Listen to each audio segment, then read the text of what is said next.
好啦，第二個 topic 咧就係我哋叫做 quantitative methods 啊，亦都係你裏邊咧，其中我知道大部分嘅 final year students 或者如果你唔係 final year 或者你做緊嘢嘅話咧，咁啊你會比較着數嘅，因為咧你對嘅可能你對好多嘅 roles 啊，或者你對好多嘅工作上面嘅嘢咧，都係包括咗數字啦同埋 statistics 嘅。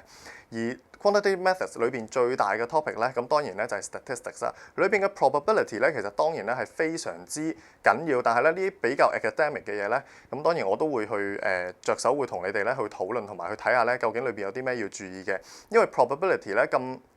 學術嘅嘢咧，大家喺工作之後咧，其實絕少會接觸到嘅，除非你係一啲好學術性嘅工作，或者你係做一啲比較市場性嘅研究之類嘅嘢，你先會有嘅。咁其他咧，佢會 CFA 其實概括咗好多嘢咧，都係包括咗喺 quantitative methods 裏邊，包括咗 time value of money 啊，或者你會去計一啲好普通嘅利息啊、IRR 啊，或者一啲 decision making 嘅嘢咧，佢都會喺 quantitative methods 呢個 topic 裏邊咧，會同你哋討論一次先嘅。另外最大嘅 topic 咧就係一啲另外一啲叫 distribution嘅嘢啦，會你聽過一啲 normal distribution 啊，或者一啲引申到一啲咩問題咧，就係譬如 confidence interval 啊、hypothesis testing 嘅嘢咧、type one、type two error 啊呢啲咧，全部咧你放心喎，都會喺我嘅 course material 裏邊咧 cover 晒嘅。但係當然啦，呢啲嘢咧亦都唔係你聽完之後咧，你就一定會即刻話我即刻嘭嘭聲識晒，咁梗係冇可能啦。你當然咧都會透過好多，我哋會透過好多嘅練習啦、好多問題啦，去睇下究竟呢啲嘢咧，去到真正考試嘅時候咧，佢會點樣考慮嘅。